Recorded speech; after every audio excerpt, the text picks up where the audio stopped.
আজকের রেসিপি বুটের ডালের হালুয়া। তো চলুন রেসিপিটি দেখে নেওয়া যাক।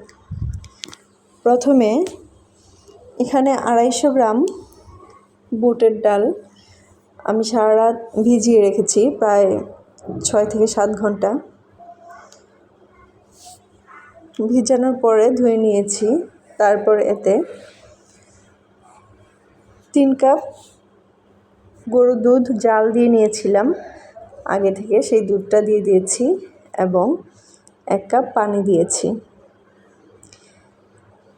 এবার এতে সামান্য পরিমাণে লবণ দিব। তারপরে এতে কিছু মশলা অ্যাড করব, দারচিনি, এলাচ, তেজপাতা।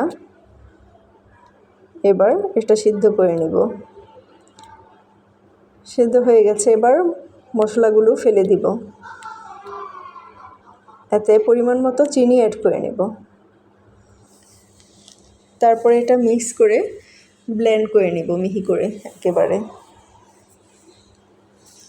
আপনারা চাইলে পাটায় বেটেও নিতে পারেন, ব্লেন্ডারে নিলে কাজটা অনেক সহজ হয়ে যাবে। এবার একটি প্যানে পরিমাণ মতো ঘি দিয়ে দিয়েছি।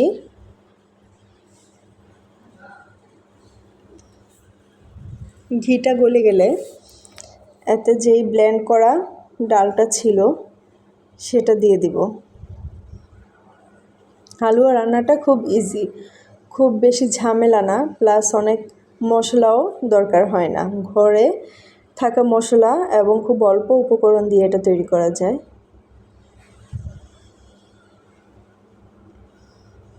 সম্পূর্ণ ডালটা দেওয়া হয়ে গেলে এবার আস্তে আস্তে এটা নেড়ে চেড়ে রান্না করে নেব। অনবরত নাড়তে হবে, নইলে তলানিতে লেগে যাওয়ার সম্ভাবনা থাকে।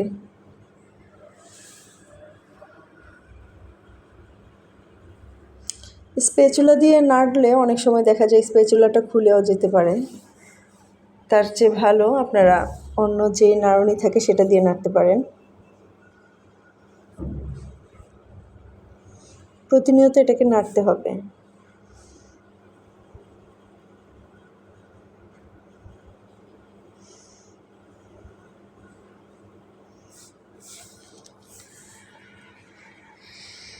এ পর্যায়ে সামান্য গুঁড়ো দুধ দিয়ে দিলাম। আপনারা চাইলে এটা স্কিপ করতে পারেন, তবে গুঁড়ো দুধটা দিলে টেস্টটা আরও বেশি ভালো হয়।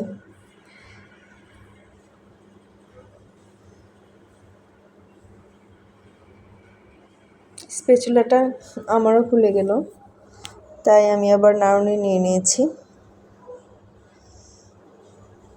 সারাক্ষণ নাড়তে হবে এটা।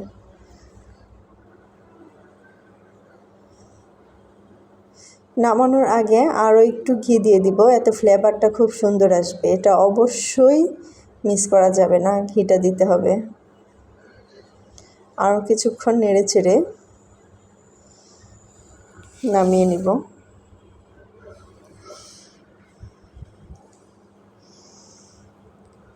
আপনারা যেই ডিশটাতে এটা সার্ভ করবেন সেই ডিশে একেবারে এটা নামিয়ে সেট করে নেবেন।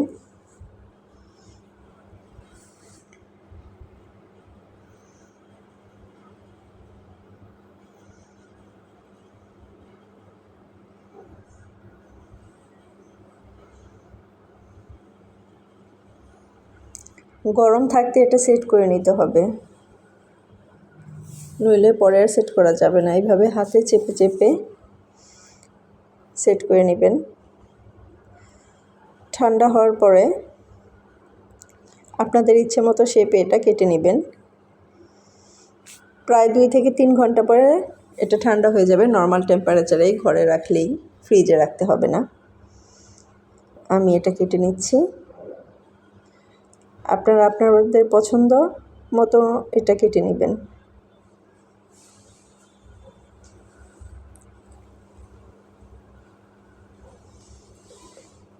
অনেক সফট হয়েছে।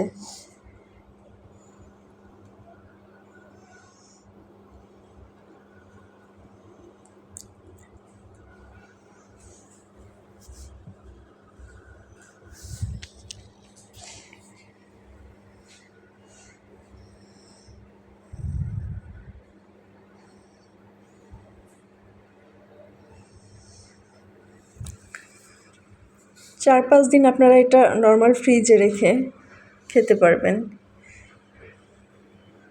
দেখেন কত সুন্দর হয়েছে, টেস্টটা কিন্তু দারুণ হয়েছে। তৈরি হয়ে গেল। আপনারা এটা কিশমিশ দিয়ে পরিবেশন করতে পারেন বা বাদাম দিয়ে পরিবেশন করতে পারেন বা চাইলে নাও দিতে পারেন। আমি একটু বড় করে দিয়ে দেখলাম ভাল লাগছে না, পরে আবার একটু ছোট ছোট করে নিয়েছি। তো আমার ভিডিওটি কেমন লাগলো অবশ্যই কমেন্টে জানাবেন, আর আমার ভিডিওটি লাইক করবেন আর শেয়ার করবেন, আমার চ্যানেলটি সাবস্ক্রাইব করবেন।